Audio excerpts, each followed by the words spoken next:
Next, Tammy. Good morning. Morning.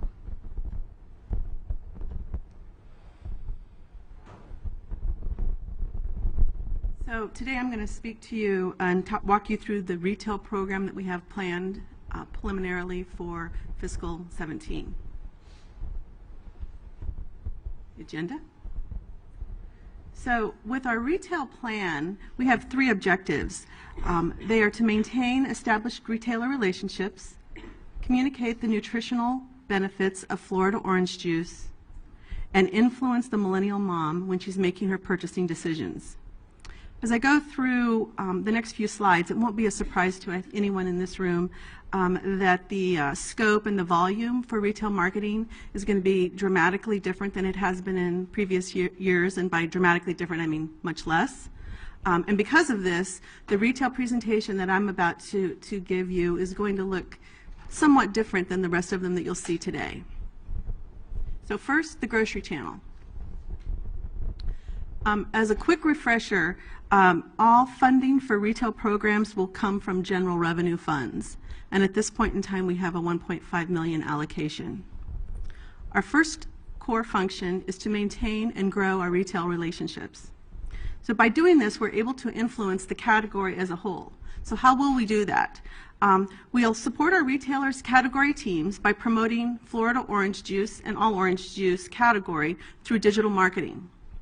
We'll also maintain engagement with the category and the nutritional teams at the retailers, sharing insight and research on both category information as well as nutritional information.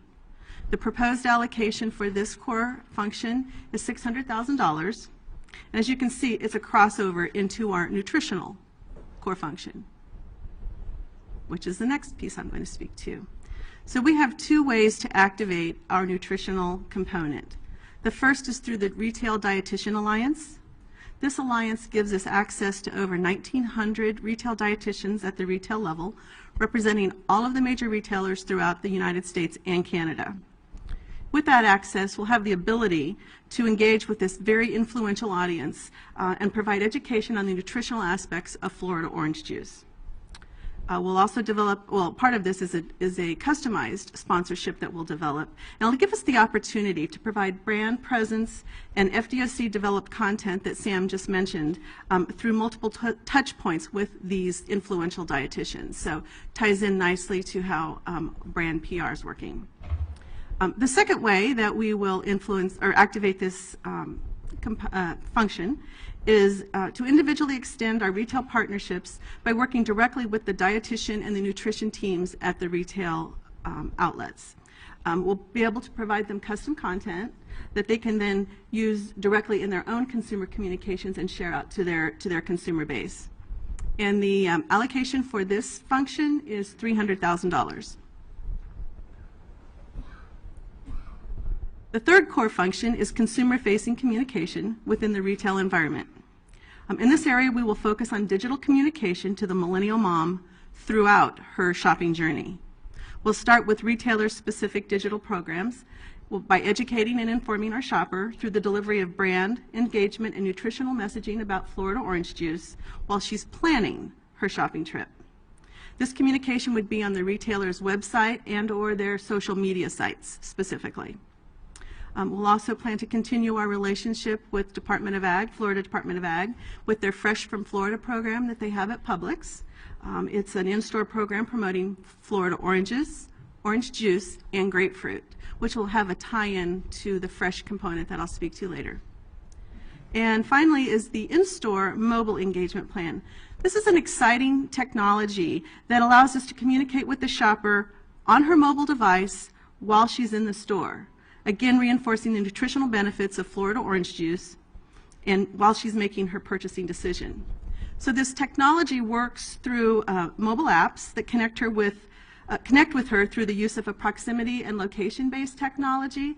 So imagine many of the people in this room have used that same type of push technology probably yesterday evening and today with your weather.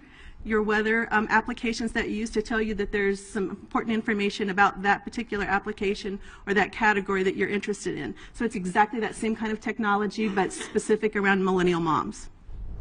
So I'm going to walk you through how this might work. It's a digital tool called InMarket, which works over 20 apps and growing right now. It's a relatively new technology.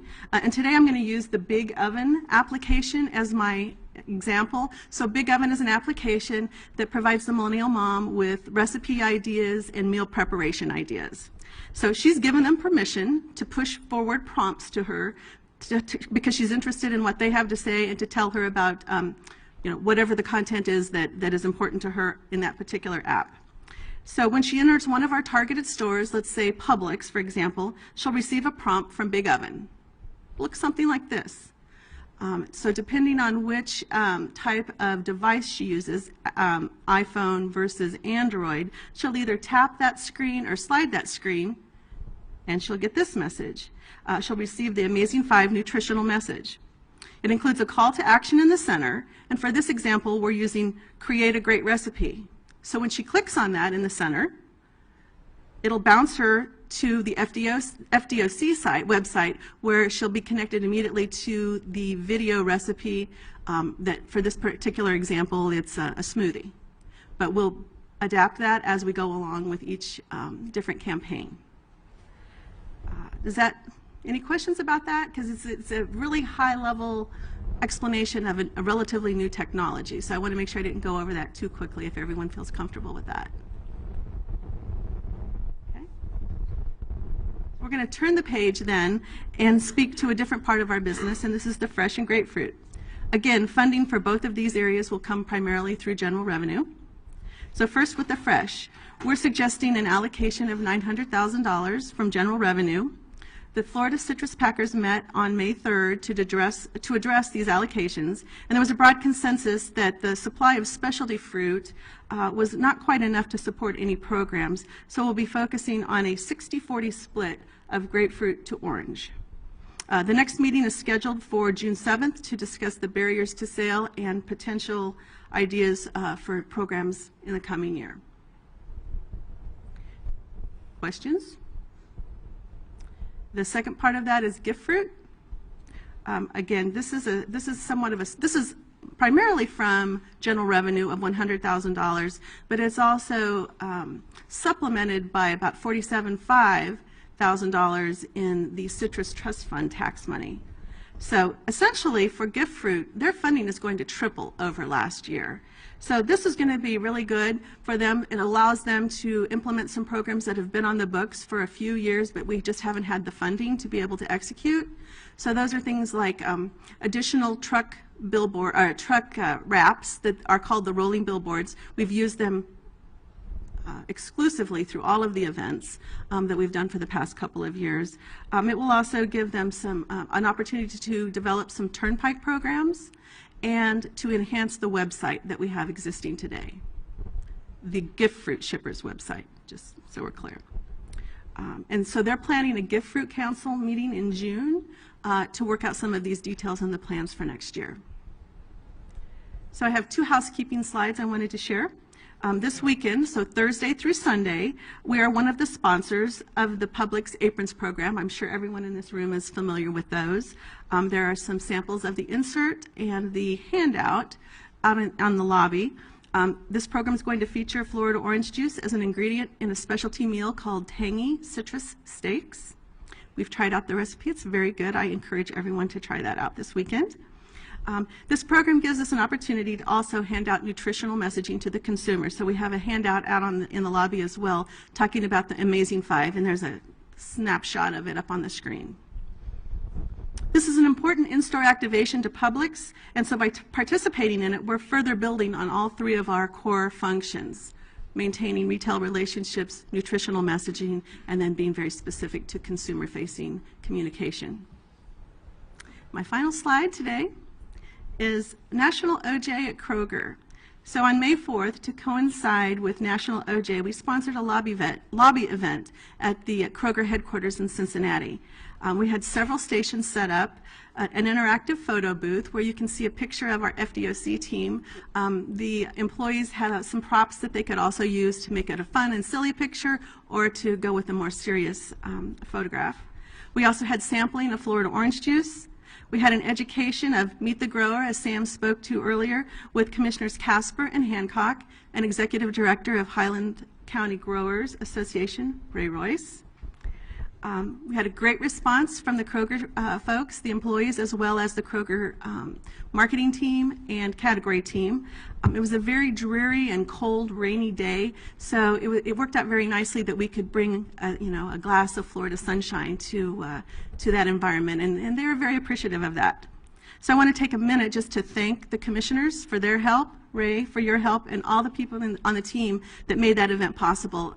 As you all know, when you're involved in that, it seems like it's just really easy and you just show up, but there's an enormous amount of work that's behind that to put that together, so thank you to everyone. So unless there are any other questions, that's all I have to present today. Okay, very good. Any questions from the audience? Thank you. I'll turn it over Thank to you. Thanks, Tammy. Thank you, Tammy. Very good.